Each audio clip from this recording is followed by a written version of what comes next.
Բարև ձեզ սիրելի ակնդիրներ, Ռաֆայել Համբարձումյան, պատմաբան,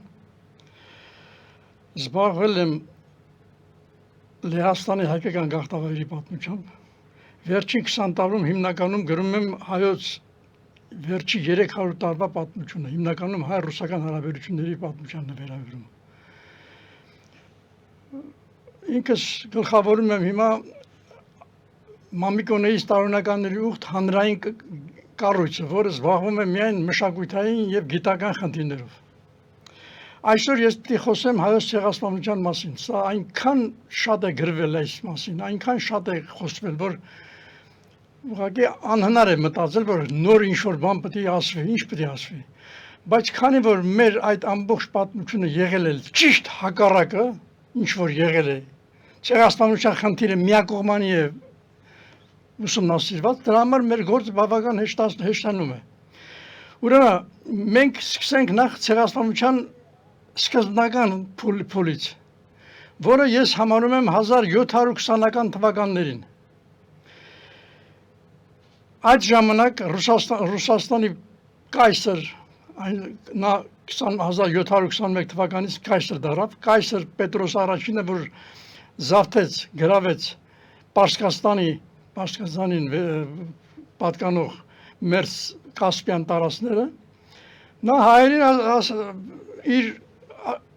պաշտոնյաների միջոցով ասեց, որ մենք պետք է Հայաստանը ազատագրենք թուրքական բռնատիրությունից, ընդհանրական բռնատիրություններից։ Բայց պետք է ասել, որ Ռուսաստանը ցույց տվեց, պատմությունը ցույց տվեց, որ նա բազմաթիվ հայ ժողովրդի դեմ քայլեր է ձեռնարկել։ Դրանցից շատ զարմանալիորեն հետաքրքիր է, որ եւ մարդկանց կոտորելը, եւ որը ցեղասպանություն է կոչում, ցեղասպանդ է կոչում, եւ հոգե խոշտանգումը միասնաբար են եղել։ Ռուսաստանի հիմնական խնդիրը եղել է հայ մեծագույն դեմքերին, ռազմաքաղաքական, մշակութային, եկեղեցական գործիչներին վերացնել է մեջտեղից։ Ուրեմն դա սկսվել է Իսրայել օրուց։ Իսրայել օրին բոլոր մեր պատմական գրքերում հիմա գրված է, որ անհասկանալի պայմաններում ինչպես մահացավ, ոչ մեկը չի գրում։ Ուրեմն նա սպանել տվեց նրան Աստրախանում 1711 թվականին։ Երկրորդ սպանությունը ռուսական պայծառության պատմության մեջ հայերին եղել է նորից մեր նշանավոր դեմքերից մեկը Մինաս Վարդապետը, որը մեր ազատապարտի գաղափարական առաջնորդն էր այդ ժամանակ։ Նրան էլ սպանեց նրա Պետրոս առաջինի դուստր կայսրը Ելիզավետան։ Հաջորդ հիմնական հայահալած քաղաքականությունը սկսվեց 1828 թվականից, երբ որ ռուսական կայսրությունը հայ ժողովրդի բացառիկ օժանդակությամբ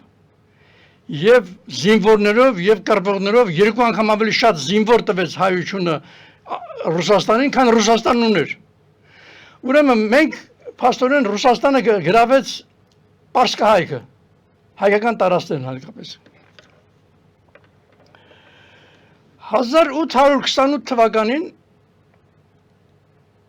ռուս կայսրը հրապարակեց մի որոշում, որով Հայաստանը պետք է դառնար ինքնավար ինչ-որ մի բան։ Այդպես էր նախատեսված։ Բայց նա 1828 թվականին երկիրը կոչեց հայկական մարզ։ Փաստորեն նա մեզ խոստացել էր Հայաստանի ինքնիշխանություն եղել, բայց հայկական մարզ կոչվեց, եւ այդ հայկական մարզը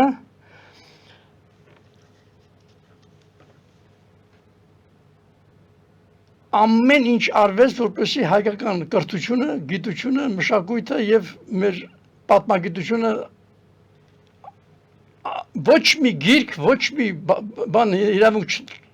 չկար տպագրելու, եթե այդ գիրքը չի նայել գրաքննչությունը։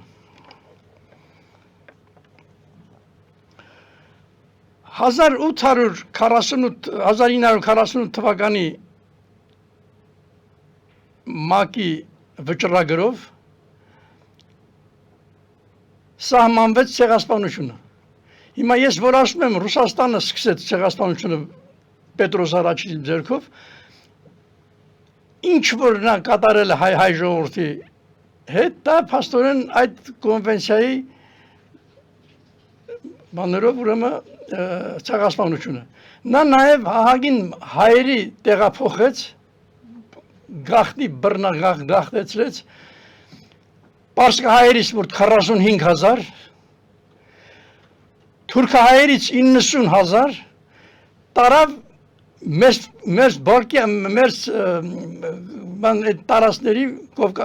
տարածքներում եւ այլ տարածքներ, որտեղ գրավել էր Ռուսաստանը, նրանց պետք էր որպես այդ երկրները, որ նա գրավել էր այդ տարածքները, անմարդաբնակ էին։ Եվ հայերը այնտեղ բավականին մեծ գործունեություն ծավալեցին տնտեսական, քաղաքական եւ այլն։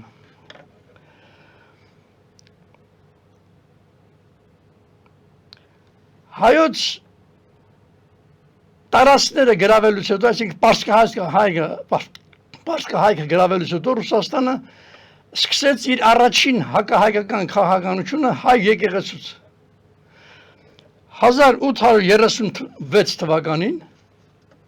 նա մեր եկեղեցում պարտադրեց պոլոժենիա կոչվող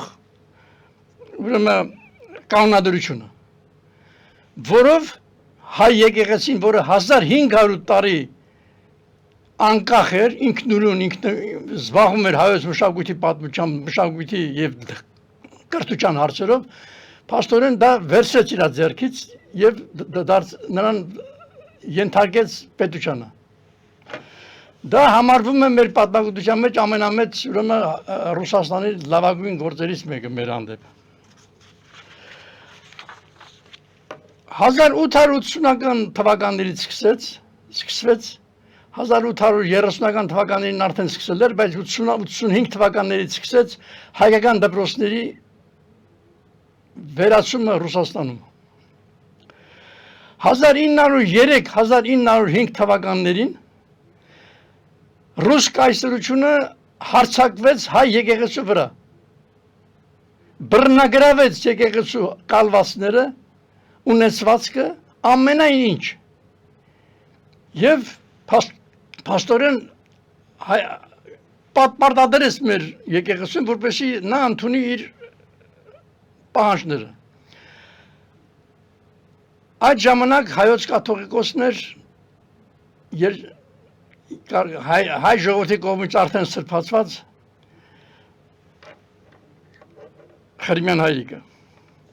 Խրիմյան հայրիկը ոչ մի դեպքում չուզեցավ եւ չէր ուզում դա այդ հրամանագիրը կատարել, հրամանը։ Երբ որ նա մի քանի անգամ նամակներ գրելուց հետո նրան չարժանացրեցին հանդիպման, նա հանդես եկավ հայտարարությամբ եւ ամբողջ հայ ժողովրդին ոտքի հանեց շատ զարմանալի բաներ։ Այդպիսի բան ռուսական կայսրության մեջ չէր եղել։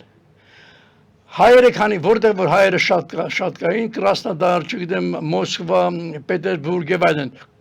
բոլոր հայկական գաղութներում բոյկոտեցին ամենայն ռուսականը։ Իրենց երեխաներին հանեցին ռուսական դպրոցներից եւ իրենք փաստորեն անկախ էին գործում եւ չէին ենթարկվում իշխանություններին։ Դա այնպիսի վիճխարի մի ազդեցություն թողեց ռուս կոչվող երևույթների վրա, ազգերի վրա, որոնք անդադ ասում էին մենք պետք է հետևենք հայերին։ Եվ 1905 թվականին փաստորեն բռնկվեց առաջին հեղափոխությունը Ռուսաստանում, որի հիմնական դրդիչներից մեկը փաստորեն մեր եկեղեցին էր։ Այսինքն հայ ժողովրդի պայքարն էր ազատամարտի բանը։ Ուրեմն ազատամարտը այնքան հզոր էր, այնքան գլխիչ, որ ստիպված եղավ ռուսական կայսրը 1905 թվականի օգոստոսի 1-ին ետ վերցնել իր հրամանը։ Այդպիսի բան չէր եղել ռուսական կայսրության պատմության մեջ, որ ցարը կամ կայսրը ետ վերցնի հրամանը։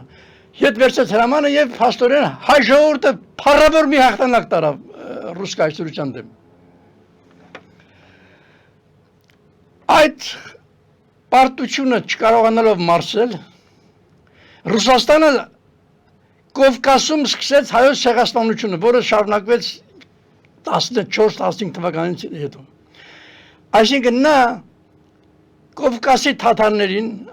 այսօր Կովկասի թաթարներին զինելով արձակեց հայերի վրա։ Սկսեցին հայաց կոտորած դերը։ Այդ ժամանակ հայ ժողովուրդը եւ ամբողջ հայ ժողովուրդը Արևմտա Հայաստանի եւ Արևելա Հայաստանի բոլոր մեր նշանավոր գործիչները, բոլոր նախադիր միավորվեցին եւ ջախջախիչ պարտության մատնեցին այդ թաթար կոչվածներին, որոնք հիմա կոչվում են ազերի։ Դա ջախջախիչ պարտություն է ռուսական կայսրության դեմ։ Այդ անզուգադիր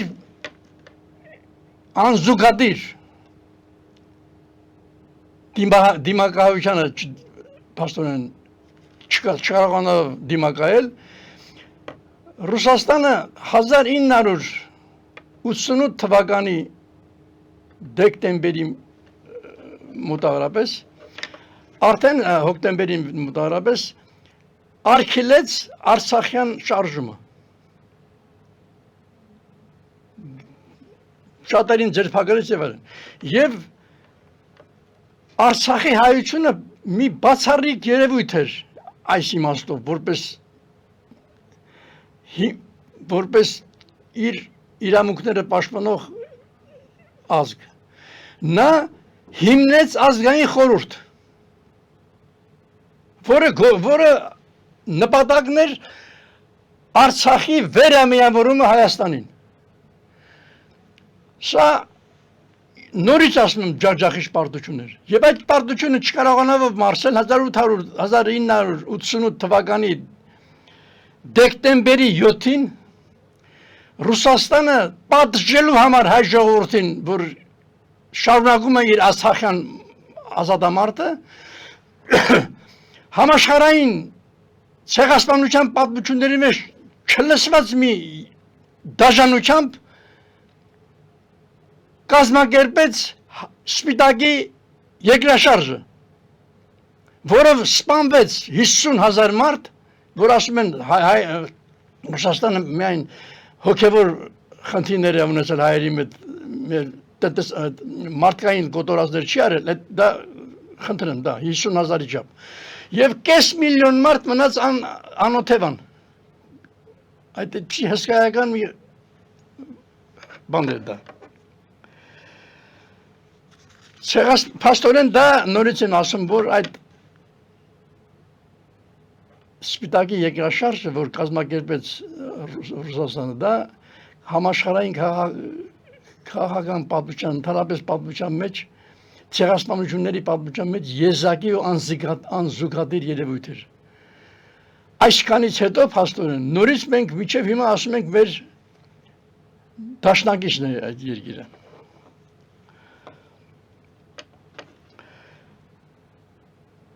Հայոց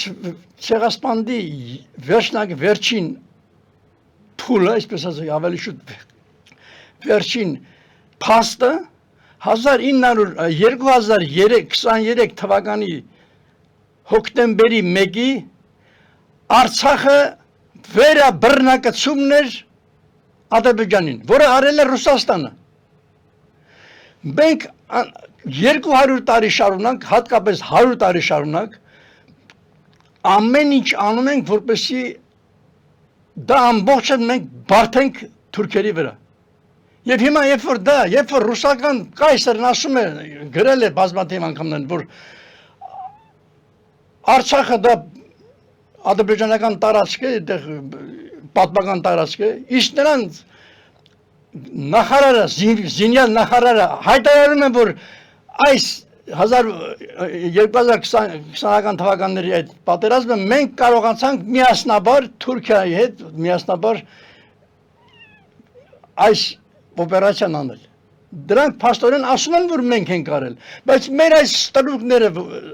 նրանց ես անվանում եմ ռուսախտի բացիլ։ Ինչպես կարելի է այդ ամեն ինչի մասին հենց հիմա, այսօր, երբ որ վերջին անգամ 120,000 Արցախցի հայ հանեցին այդ երկրից եւ բռնագրավեցին մեր պետությունը, դա ասել որ արել է Թուրքիան։ Թուրքիան եւ այնքան էլ չեն ասում Թուրքիան, անում են Ադրբեջանը։ Ադրբեջանը չէր կարող այդպիսի բան անել։ Ադրբեջանին մենք ջախջախիչ պարտություն ենք մատնել դրանից 10 տարի առաջ։ Ուրեմն մեր ամենամեծ սխալը այս հայոց ցեղասպանության մեջ փաստորեն ես հետևյալն եմ ասում, եւ ժողովրդին դիմում եմ։ Ժողովուրդ, հայոց ցեղասպանության պատմությունը գրվել, տարածվել եւ ամենայնտեղ եւ արտասահմանում եւ Հայաստանում դա այս բանը որ իբր հայոց ցեղասպանը կազմակերպել է Թուրքիան։ Այդպես չի։ Դրա համար մենք չենք կարողանում հաջողություն ունենալ։ Մենք պետք է ասենք ճշմարտությունը։ Հայոց ցեղասպանությունը կազմակերպել է Ռուսաստանը, դիվագործել Թուրքիայի հետ միասին։ Նա չէր կարող դա անել, բացառվում էր Ադրբեջանը այդպիսի բան անել, նա այդքան զենք չուներ, ոչ էլ այդքան զորք ուներ և ոչ էլ այդքան հոգեկան զորություն ուներ։ Ուրեմն այդ ամբողջը կատարել է փաստորեն Ռուսաստանը, և հիմա մենք, երբ որ այսօր դժվարություններ ունենք, հայոց ցեղասպանությունը ներողություն, հայոց ցեղասպանը միջազգայինորեն ճանաչել եւ չարդեն քիչ են անում դա նրանից ինչից է ասեմ ձեզ, որտեղ նրանք ասում են այս մարդիկ շատ լավ գիտի Եվրոպան դա, Եվրոպան շատ լավ գիտի թե այդ ցեղասպանությունը ով է սկսել, ինչպես է արել, երբ որ նրանք ասում են որ այս հարցում նույնպես Հայաստանը Ռուսաստանի դրածոն է, այսինքն նրա գործերն է կատարում, դրա համար նրանք արդեն չեն շարունակում այս գործը, նրանք այն կարծիքին են, որ Հայաստանը Ռուսաստանի և Թուրքիայի կողմից իրագործված ցեղասպանության զոհն է։ Իսկ երբ որ դու ասում ես, որ ցեղասպանությունը ճանաչեն և դա ճանաչեն, որ դա արվել է միայն անունն է տալիս Թուրքիայի, այս խնդիրը չի կարող լուծվի։ Մենք պետք է հայտարարենք, որ ցեղասպանությունը իրագործել են Թուրքիան եւ Հայաստանը իրար հետ միասին, ներողություն արդեն, Թուրքիան եւ Ռուսաստանը իրար հետ միասին, եւ մենք պահանջում ենք ամբողջ աշխարհից, որպեսզի ընդունի դա։ Այս վերջին մի քանի մոտարապես մի տարում նոր մի սոսկալի մի բան են նորից փաթաթում մեր ժողովրդի գլխին, վզին, մեր իշխանությունները։ Նախ ասեմ, որ այդ 2023 թվականի այդ վերաբռնակցումը կատարվել է Հայաստանի կառավարության եւ Ղարաբաղի, Արցախի կառավարության շնորհիվ իրանց հետ։ Եվ Արցախը փաստորեն դարձավ հանրապետություն, Հայաստանի առաջին նախագահ ԼՏՊ-ի պահանջով եւ այդ անունը կոչեցին Արցախի հանրապետություն, բայց ամբողջ հայ ժողովուրդը 88 թվականին եւ ընդհանրապես վերջին մի 50 տարում դուրս է եկել պայքարի Արցախը վերամիավորելու Հայաստանին։ Այդ պայմանագրով, ինչպես այն ժամանակ գրեցի ես այդ տարին, որ դա փաստորեն Հայաստանից անջատում էր դա Արցախը, որպեսզի դա անջատում չկոչվի, դրա անունը դրեցին անկախություն։ Ուրեմն մեր խնդիրը պետք է լինի հետևյալը, մենք պետք է անպայման հայոց պետականությունը պետք է զբաղվի, նոր պետականության մասին է խոսքը, ոչ թե այս սրանց։ Հայ ազգը պետք է կազմի իշխանություն եւ այդ իշխանությունը պետք է խնդիր դնի հետևյալը, երբ որ սրանք ասում են, որ հերոս են դարձրել այդ մարդկանց ռազմաքաղաքական ղեկավարությանը, որոնց Բաքվին տվեց Ռուսաստանը եւ Բաքուն հիմա դատի են տալի, հիմա դրանց սարքել են հերոս։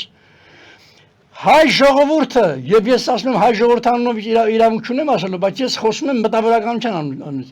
Մտավոր խավը այն կարծիքին է, որ մենք պետք է այդ մարդկանց դատի տանք Հայաստանին, որպես Հայաստանը թշնամուն կցող իշխանություններ։ Ուրեմն խնդիրը սա է, մենք մինչև այդ մարդկանց չստանան իրենց պատիժը, սկսած առաջին հիմնականը ԼՏՊ-ն է եւ այն երեք նախագահները եւ այս վերջին այս փորձանքը։ Ուրեմն սրանց բոլորին պետք է դատի տալ, որպեսզի այսպիսի խնդիր, այսպիսի հարց հայ ժողովուրդը երբեք չտեսնի։ Սա մեր կարծիքն է եւ մենք պահանջում ենք, որ այդ դատավարությունը հենց այսօրվանից պետք է սկսել, ԼՏՊ-ից սկսել եւ երեքից դատել, մինչեւ մենք հնարավորություն ունենանք միջազգային եւ այլ պայմաններում Բաքվում ձերբակալվածներին բերել Հայաստան նորից դատապարտելու համար։ Ուրեմն հիմնական խնդիրը սա էր, որ ես կուզենայի մեր ժողովուրդը իմանար եւ ճշմարտությունը փաստորեն մենք մինչեւ ճշմարտությունը չասենք մեր ժողովրդին, իսկ մեր ժողովուրդը հզոր ժողովուրդ է։ Նա իմացավ ճշմարտությունը, անմիջապես միավորվում է առանց որևէ խնդրի եւ գտնում է իր միջից մարդիկ, որոնք պետք է ղեկավարեն այդ խնդիրը։ Նա դա անում է անպայման։ Այնպես որ մենք պետք է ոչ մի կասկած չունեմ իմիջիալոց, սա էլ կուզենայի ասել, ոչ մի կասկած չունեմ, որ մեր այս երիտասարդությունը, հատկապես մինչև 30-40 տարեկանները, հզոր երիտասարդություն ունենք եւ ոչ մի կասկած չունենք, որ դա անպայման նրանք պետք է հայ ժողովրդի ճակատագիրը տնօրինեն ըստ ազգային բանի։ Ուրեմն ես կուզենայի այստեղ, քանի որ քարոզությունը հիմնականում 100 տարի շարունակ ցեղասպանության մասին քարոզությունը գնում է միակողմանի ուղղությամբ, ես կուզենայի խոսել Խաչատուր Աբովյանի մասին։ Խաչատուր Աբովյանին ասում են, որ նա Հայաստանի ռուսական կողմնորոշումի ջատագովներից է եւ այլն, օրտվի են սահատը եւ այլն։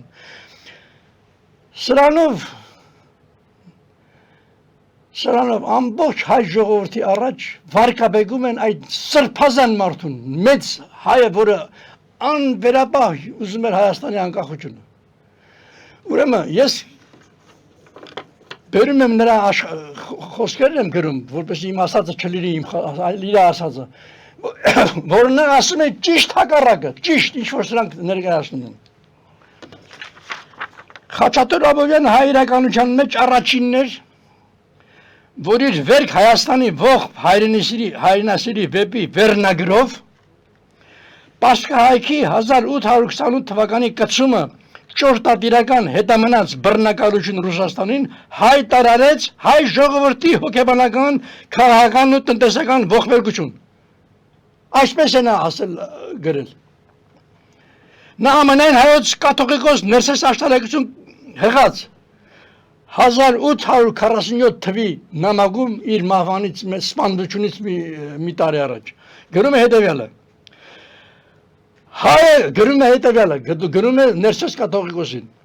Հայը գտնվում է ավելի խավար տգիտության մեջ, քան նախորդ ժամանակներում, երբ գտնվում էր բարբարոսների բռնության ներքո, այսինքն թուրքերի եւ վարչիկների։ Պարսկահայքի կցումը Ռուսաստանին սպառնում է գիշատել ամբողջ հայությանը։ Ահա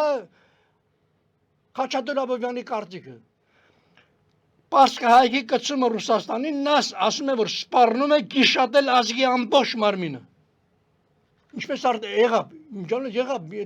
գիշատում է, մինչև հիմա գիշատում է։ Որքան անբարեկիրթ է ռուս ժողովուրդը եւ որքան բարբարոսական վարչաձև ունի Ռուսաստանը, որ համասարաններին զորանոցի կերպարանք է տված, ուր զանազան դավանանքների մեջ խտրություն է դրվում եւ օրենքի առաջ բոլորը հավասար չեն։ Այս նամակները տես Խաչատուր Աբովյան երկրի լիակատար ժողովածու 10-րդ հատոր լրացուցիչ Երևան 61 թիվ, ով ցանկանում է կարող է կարդալ, ավելի երկար մի 4 էջանոց մոտավորապես ուրեմն նամակ է։ Այս նամակը հասել է անպայման հասել է ռուս հարին, Ռուսաստանի լրտեսների միջոցով, որոնք բազմաթիվ էին հայոց եկեղեցում, Էջմիածնում։ Եվ դրանից հետո փաստորեն նրան աքսորեցին եւ սպանեցին, տանջասպանալ արեցին եւ ասեցին, որ դա ինքն իրեն իբր թե փախել է, եսի միջարել, անհայտ կորել է եւ այլն։ Ուրեմն սա էր ամբողջը։ Եվ Ռուսի եւ Ռուսաստանի մասին Խաչատուր Աբովյանի մարգարեության բացառիկ ստգությունն են Հայաստանում դիվանական բազմապետի փաստերը։ Ինչ որ ես ասեցի եւ ասել է Խաչատուր Աբովյանը, դրանք դիվանական փաստաթղթերով հաստատված են։ Այդ մոտ 4-5 գիրք եմ ես գրել դրա մասին, ովքեր ցանկանան կարող են գտնել։ Չդիմանալով ռուս բռնապետության հոգևոր տնտեսական կեղեքումներին եւ իրավաքաղաքական ու կրթամշակութային հոգեհոշությանը, գլուխներն առած փախչում էին Թուրքիա եւ Պարսկաստան։ Ահա թե ինչ, որն է ճշմարտությունը, որ ոչ մի տեղ չեք կարդա։ Մարդիկ փախնում էին Ռուսաստան եւ Թուրքիա։ Եվ ամենասարսափելին էր, որ միայն ռուսական պետությունը կարող էր դա անել։ Այն մարդիկ, ովքեր փախչում էին, նրանց բոլորին կախում էին